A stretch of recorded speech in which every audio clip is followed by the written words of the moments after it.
Bulavanaka and welcome to Fiji Village Play. I'm your host, Alipate Narawa. And with me is Marius Club President and Chairman of the Organizing Committee for the 50th Fiji Bida Marius Sevens. Bulavanaka, Mr. Lawrence Tikaram. How are you doing this morning? Well, recovering is probably the best word. A bit of R&R. R&R. But straight into it, the Marius Club, it's now the 50th year. Just take us back to how it started and the first prize, because back then, comparing it to now, it's a big difference. Well, in fact, it started way back in 1976, and credit needs to go where it's due. George Reed and Pierre Bosco, the emperor, decided to have a game of sevens to keep the boys together in the club. And that was the very first tournament in 1976. They played amongst themselves. Then in 1977 was actually officially the first so what was the first prize then? Back then it was 5 cartons of beer. Fiji Bida. Fiji Thanks to our Bida. sponsor. What can I do? And also, so from 5 cartons of beer, what was the first prize this year?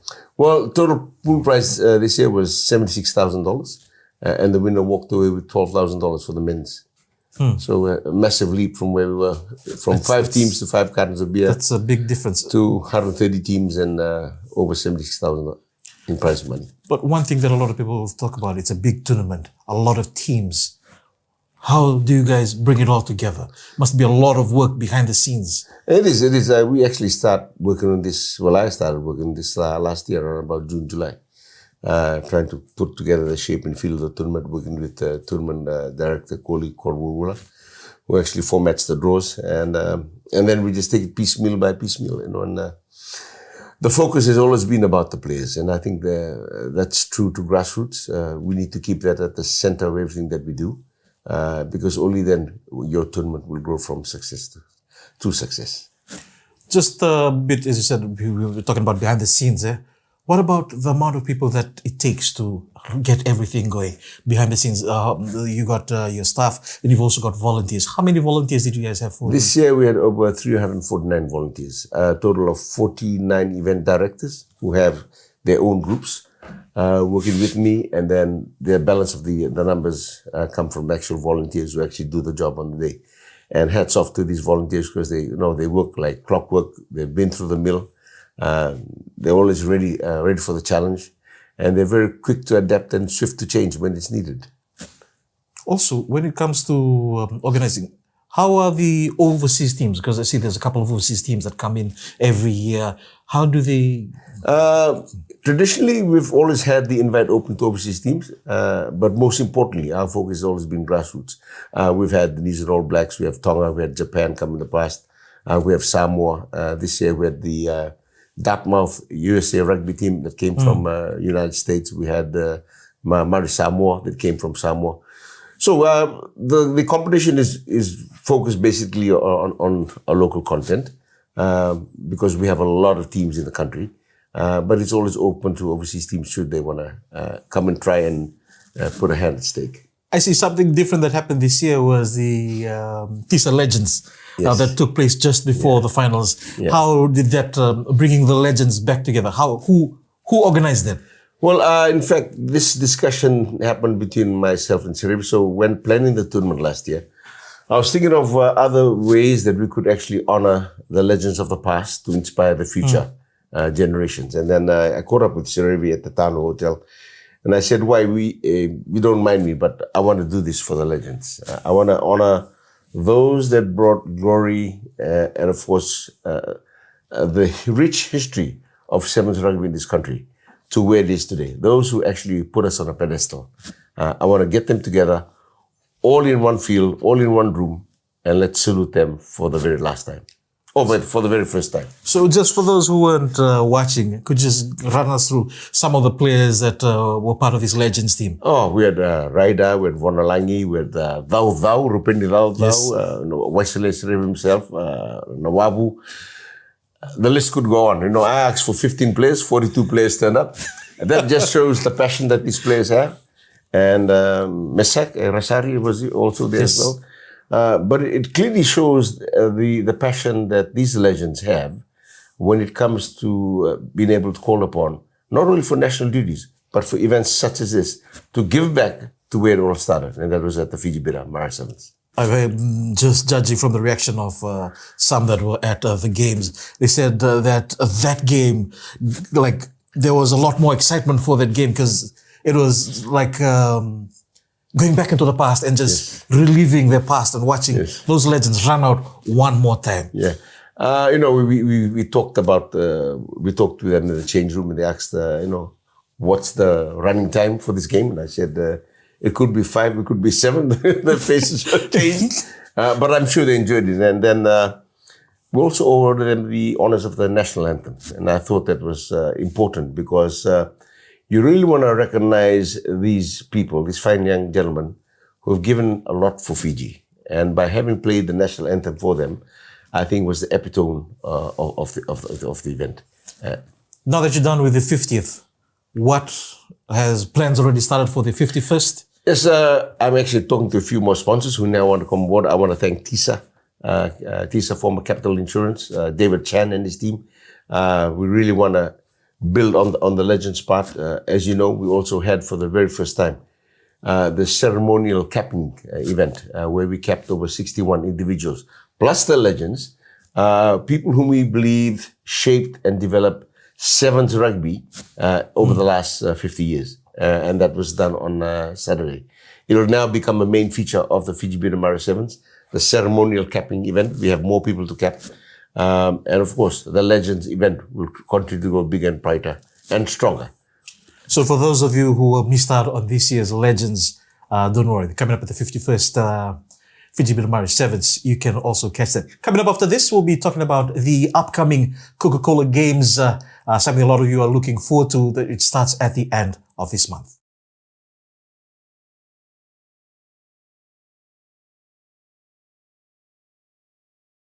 Bulavanaka and welcome back to Fiji Village Play. I'm Alipate Narawa, and with me I've got Mr. Lawrence Tikaram, the major sponsor for the Coca-Cola Games 2026. He's here with me, and Mr. Tikaram, just run us through the preparations for the Coca-Cola Games. One thing that always lets people know that it's about to happen is the torch relay. Can you let us know a bit about that? Yeah, so yesterday we honored the event by lighting the torch, where 150 athletes representing 53 schools will actually carry the torch, the hopes, the aspirations and dreams of 3,000 athletes over the next 1 month, starting with Lomeri Secondary School and ending back at Nasino Secondary School on the week of the Go Games. We didn't only just ignite a torch, we lit up a nation. And that torch symbolizes the hopes and dreams of many of these athletes. Some will not probably make it to the finals, but most of them will do. But most importantly, it's about the engagement and the spirit of the games that we're trying to share the message around the country. I know that you're involved not just as a sponsor, but you've been usually behind the scenes at the Coca-Cola Games for the past couple of years. Could you explain a bit about your role there? Well, I work closely with Master Mbio Dolati, who is now the secretary, previously with Master Vuliwaga. May his soul rest in peace, the fine gentleman whom we give honor to. We look at the table of events, the content. We look at the shape and feel of the tournament, how it should be run.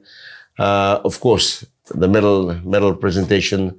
Look at the logistics side of it, the associate sponsors that come on board, all those finer details, the registration process, the event results, trying to get it all together to ensure that this event fluidly runs precisely as according to plan over 3 days. It's a bit of a task. You have 3,000 athletes coming from all over the country. The logistics sides of it is important, getting the correct information input into the system. The registration is very, very important. Getting all the data correctly inputted, so people like yourself, announcers, when they're up on the grandstand making the announcement, you're calling the person by the right name. He's in the right lane. He's wearing the right number. All those small bits, dots and I's and T's need to be connected. And I think those are the important things behind the scene. Just as we heading just a few weeks out from the Coca-Cola Games, the zones, what have you been seeing about the zones that are currently happening? We've had the Suva Zone 2, Suva Zone 1, the Mathuata Zone 1, Zone 2 happening. We've also had the zone from the Lotoka Zone. There's a couple of zones happening. There's even the Triple M that's currently happening right now. Yes. So I was at a couple of these zones, Suva Zone 1 and 2. I must say the contingent schools have shown true form. But yesterday, I saw the boys from Telew burning Yes. out on the track. Some very, very strong runners there out of QVS and RKS. I encourage them to actually do a lot better at the finals, because they will actually lift the game for this whole event. And all the best to those lads. At the current zone so far that I've been to, I've noticed that some athletes are coming out from schools that you would not previously have thought had athletes. You've got sprinters, you've got even athletes who are taking part in 3 different disciplines. You've got this athlete I was looking at. He throws, he jumps, and he runs as well. Well, and I guess that's the beauty of the games. It kind of stretches your boundary of participation, and but most importantly, it inculcates a good culture of discipline. For being able to participate in those 3 events, it requires a tremendous amount of discipline and, of course, commitment and passion. And these are just some of the good characteristics that we want to continue to build on, not only for all the athletes, but even for the officials as well, because they play an integral part in the execution of the Coca-Cola Games. Just taking a look at behind the scenes of the Coca-Cola Games. The officials have already confirmed, the records have already been sorted out, all the timings and everything. Has that all been sorted? As we get closer to the event, I believe it's work in progress at the moment. The registration part is very important. The data entry, that's going to be a critical part. Master Mbu has already identified his team, which are the officials and the coaches and the managers. And they've been doing a fantastic job. I must say, Master Mbu and his team have been going out to all the zones. They've had accredited coaches and managers workshops just to lift the level of the game. So credit goes to Master Mbu Dalati and his team for doing a tremendous job in that. I think the other important part is being able to see and service the needs of these officials in a very transparent manner. So at the end of the day, they deliver what is deemed to be a world-class event for the benefit of these athletes. And I must salute the MGM student who was at the launch, who actually put out a plea to the officials, to provide fair play to all athletes and ensure at the end of the day they are rewarded with the right decision. All right. Just how much help is the Fiji Secondary School Athletics Association getting from maybe Fiji Athletics or even Oceania Athletics? Are they getting? I think there are channels that they actually use with Fiji Athletics. Fiji Secondary Schools reports to the Fiji Athletics competition. They have a very good, strong relationship. I believe this is the bedding ground for growth for Fiji Athletics, yes, and also for Oceania Athletics. And we've always had support from Yvonne Mullins and her team every year. They actually fly across as part of the Oceania support. Fiji Athletics, we have Albert Miller and his team who come in and do a tremendous job behind the scenes, not only on the day, but previous to the build-up. You can see them at the tracks almost every day, yes, coaching and guiding these young athletes. And I think this is all the interactions we need to ensure that proper guidance and coaching is provided to these athletes. And just as we're heading into the Easter long weekend, yes, there's the Easter Games coming up for those who still want to qualify for the Coca-Cola Games. So there's going to be 4 qualifiers, I believe.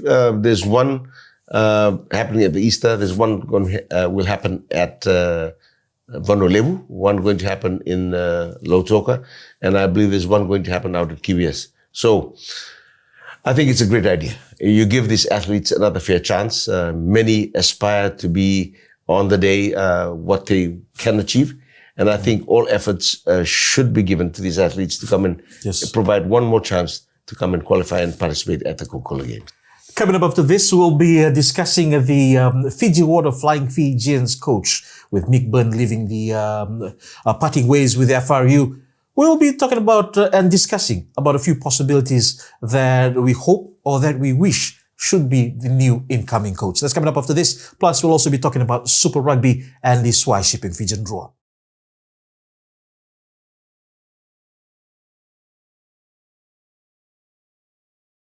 Bulavanaka and welcome back to Fiji Village. Player Alipate Narawa. And as you can see, still with me this today is Mr. Lawrence Tikaram, but now he's putting on another hat, and this is in regards to we found out yesterday that former Swai Shipping Fijian drawer and Fiji Water Flying Fijians coach Mick Byrne has parted ways with the Fiji Rugby Union. Mr. Tikaram, what do you think is the way that we're going to go forward with this? At the moment, we've got Senirusi Seruvakula, who is the interim Fiji coach. I've got a couple of names here with me. What are your thoughts on these names when I throw it out at you? All right, set. First of all, we've got, this is my wish list, Scott Razor Robertson. What do you think of that name?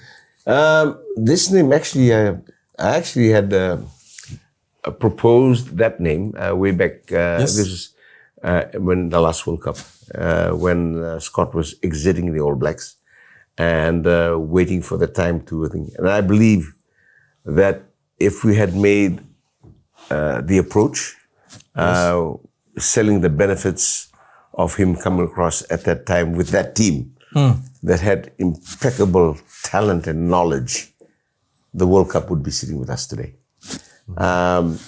We have the material, absolutely have the material in our players. You just got to get the right person to tap the right places to bring out the right results. Scott Razor Robinson was the man at that time. Do you think he's still the man? Because he's currently without a contract at the moment. Oh, absolutely. Absolutely. I mean, who win 14, was it back-to-back Super Series? Yes, he won about... 14 or 12? Yeah. Something like that. I mean, that's an incredible feat. And that's driven through leadership, through being able to engage with the players, to bring out the best of the players and work around your key coaches to deliver the best result. Set. We both vote for Scott Razor Robertson. All right. Next to the list is our interim coach, Fiji Water Flying Fijians coach, Senirusi Seruvakula. He's been there, done that with the Ndrua in the early stages. He also took the Fijian Latui. What do you think? He's been a assistant coach at the Rugby World Cup. Do you think he has what it takes? He has a depth of wealth and experience, undoubtedly a depth of wealth. He needs to be supported. No man is an island.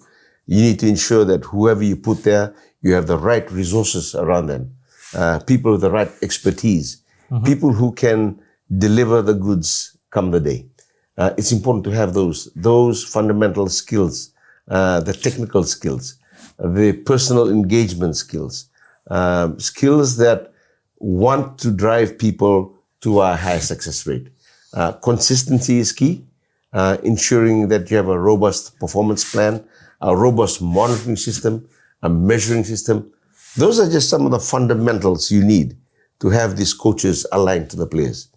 We have, I can guarantee you, in the world right now, yes, we have the best players on the planet, without a doubt. You just need that guy to turn the dial. Set. So that's Senirusi Seruvakula and Scott Razor Robertson. We've also got current Swai Shipping Fijian Row coach Glenn Jackson. I've thrown his name in just in case, they might say he's performed well with the boys. He could transition into the national coaching level. Do you think he'll be able to do that? Glenn comes with his own set of skills. And like I said, there's no one set of skills that will work by itself. You need to work with a group of set of skills. And I think whoever comes in to take the head coach's role, Glenn has a part to play, absolutely. But it's getting the head coach sorted out first. And I still believe Scott Razor and Seruvakula are the people to do the job. Okay, what about these other two names? I've got Lawrence Travis from Bayonne, and this guy there's been whispers going around all over the rugby world that he was going to be coming in as the next Fiji Water Flying Fijians coach. It's just that no one's pinned him down yet. He has a rich history, Yes. without a doubt. He has a rich history. And like I said, they all come with their own set of skills. All right, last one. How they're able to connect to the players is key. The last one, a local, a lot of people might recognize his name now. He's played sevens for Fiji. He's played in Europe, and he's back. And he's also the coach of the Malolo side that won. Skipper, Rupeni Nasinga. Listen, I have a lot of respect for Rupeni. He's been able to deliver something that probably a lot of coaches haven't done. He had the talent of players as well. He would fit in well in the coaching panel. To be honest, I would love to see more coaches, local coaches, sit on the coaching panel with the national head coach. Because we need to breed success. Success breeds success, but we need to have continuity. And you can only have continuity unless you bring all these local coaches in to work with the national head coach and the technical. One last one though, that I want to throw in there. Tala Chochi Rinakama. He's a great inspirer. Yeah. He inspires people. He has words of wisdom. He's been through the mill. He knows how to bring out the beast when you need to bring out the beast, and he knows how to tame them. He should be a great asset to the team if ever called in. So at the moment we've got Scott Reza and Senru Servakul as the top two in the running. Absolutely, yeah. Top two, and then these other ones can be the assistant coaches. Assistant coach is part of the coaching panel, absolutely. All right, but going into this long weekend, the Nrua will be taking on the current defending Super Rugby champions, the Crusaders. We've got a big injury list. Yes. Our skipper is injured. Frank Lomani, his ankle is out for at least another 2 to 3 weeks. We've also got Temu Manapanua, who's still injured. Simone Kurvoli, injury, out for a couple of weeks. So we've got in Yosef Namode at 12. He performed really well last week. And he will be partnering up with former French international Virimi Vakatawa. What do you think of that combination? I think that's a deadly combination. Deadly. I think they'll be able to create more spaces on the wide channel. I think that's important. I think that's where our strength lies. Being able to create more space on the wide channel. And for them to be able to read the game on offense and defense. I think that's crucial. And I think Coach Glenn Jackson has been keeping Virimi Vakatawa waiting for this game against the Crusaders, where he can unleash him in the starting lineup. Well, we've also got him, and then we've also got Isaac Fines, who's the starting 9 this week. But we've also got young Phil on the bench. Phil should be given a chance to run on. I believe he has the capacity, big time. I have high confidence in him. He shows his IQ level of rugby is very, very good. He comes from a very strong background. He's been able to show at moments glimpses of exceptional perfection. And I think we should be able to trust him with that. Yes. Going on the times that he's played, and he's partnered Isaiah Armstrong Ravula. Yes. Since these two came up together in the under-20s. Yes. They did very well there.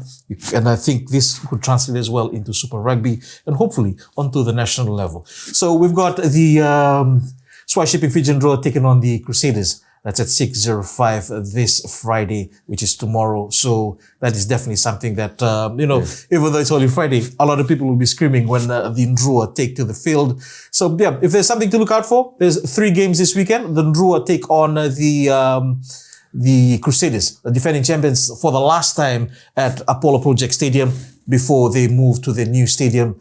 So the Crusaders will be looking to make a statement that says that this is a thing for the past. Yeah. We're going to be bigger and better coming up into our new stadium. Do you think they can make it this weekend?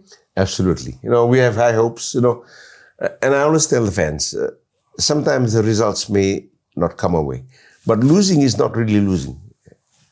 When you actually make 4 steps forward and go 1 step back, that's progress. We need to think about this is a journey. We need to support the boys. We have off days and good days. But most importantly, we have the talent. And the talent needs to be nurtured to deliver the result. And just signing out from here, just remember, Fiji Rugby, if you're watching this, Scott Reza Robertson, you heard it here first. Bye.